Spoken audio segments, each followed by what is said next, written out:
Morning, everybody, and here's the start of today's assembly. Question for you. How do you feel when you see an amazing free kick in football that curls into the goal from the halfway line, or a chess grandmaster getting to checkmate in 5 minutes flat, or the student in your class that seems to always come top in every test, the star of a school play who can remember all their lines and doesn't seem to get nervous at all, or the perfect forehand smash in table tennis? I know, it's tough to imagine Beyonce as a toddler, or a time when Neymar had never kicked a football, but these world superstars began life just like you and me. In other words, to get where they are today, they had to embrace opportunity, try out a new skill, and be prepared to get things wrong.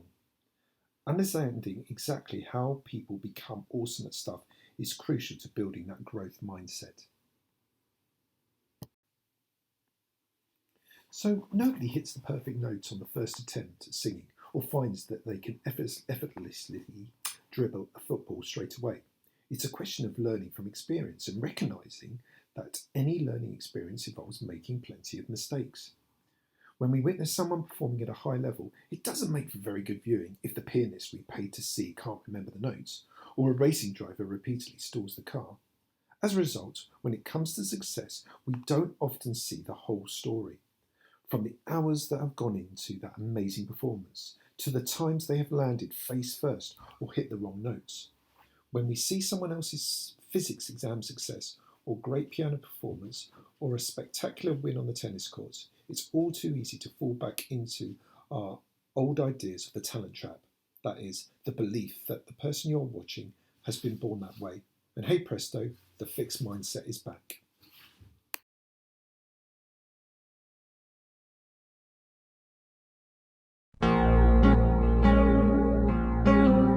I've missed more than 9,000 shots in my career. I've lost almost 300 games. 26 times I've been trusted to take the game-winning shot and missed. I've failed over and over and over again in my life. And that is why I succeed.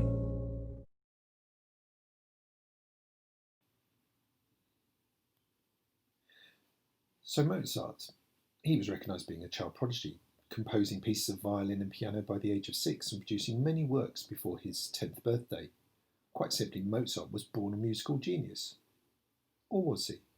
Well, the facts are that Mozart's father was also a composer and a performer, as well as an expert teacher.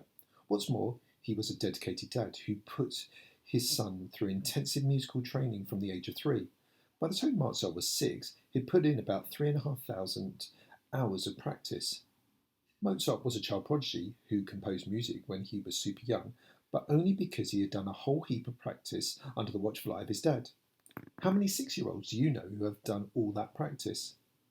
So Mozart's masterpiece is his Piano Concerto No.9, which he composed when he was 21. Yes, he's still pretty young, but he was no longer a child at that age, and by 21, Mozart had done even more practice. So rather than being born to play, Mozart actually set out on the road to excellence at a really early age and worked at it every step of the way. Serena Williams, a born tennis genius, super talented, a sporting legend by all accounts.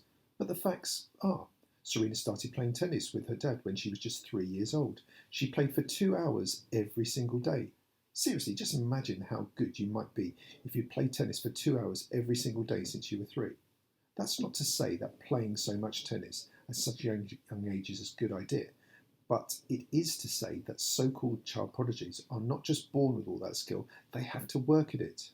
The good news is that Serena loved tennis. It was her passion. She played on court with potholes and sometimes without nets, which could sometimes make things a bit tricky. Over time, she developed grit, determination, and most importantly, skill through the thousands of hours of difficult practice she put in. She had an older sister to practice with, to stretch her. Serena had also made many mistakes on her journey to being a sporting legend status. Some years after her first Grand Slam, her world ranking slumped to 139 and she struggled with family troubles and injury. She didn't give up though. She dug deep and there, when she won her 20th Grand Slam in 2015, she told the crowd in French, because she'd learnt that too, "When I was a little girl in California, my father and my mother wanted me to play tennis, and now I'm here with 20 Grand Slam titles." Her hard work, determination and resilience paid off. And then there's David Beckham. Beckham scored an astonishing 65 goals from free kicks during his career. If you hate football, you know that 65 is an awesome achievement. It led people to say to him, "It's like you were born taking these free kicks. Football must be in your DNA." But David, now retired, was an awesome footballer. He played for England, Manchester United and Real Madrid, to name but a few. He laughed when a journalist suggested that he was born wearing a studded boot. "No one saw how hard I worked as a kid," he said. "No one saw how much I wanted to be good at this." And his mum would say, "I was amazed at how devoted he was," she says, remembering how she used to watch him through the kitchen window. He would start when he got back from school and then continue until his dad got back from work. Then they would go down to the park and practice some more. He was such an amazing kid when it came to this appetite for hard work. So here are some common words and phrases that successful individuals or teams would associate with their achievements. Words such as belief, being positive, confident, making thousands of mistakes, challenging yourself, and learning again and again. So the next time you witness a human do something seemingly out of this world, imagine yourself in their shoes. Remind yourself how much work has gone into this moment and how they started from the same point as everyone else, with a dream and the determination to make it come true. We are now well on our way with our mission to be awesome. We're in a growth mindset.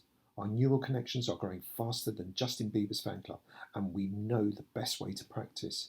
It does take a while to get good at stuff. There is quite a lot of practice involved, but that's okay. You're up for the challenge, aren't you? So let's get to it.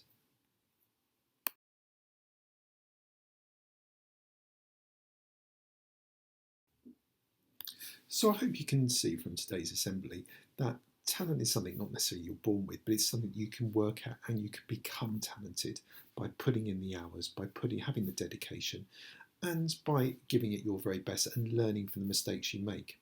And if you want to find out more about famous people who failed many, many times before they became famous and are seen being talented, just look up any of the following people over this next week and find out what happened to them and the journey that they had to go on before they eventually made it in their own fields.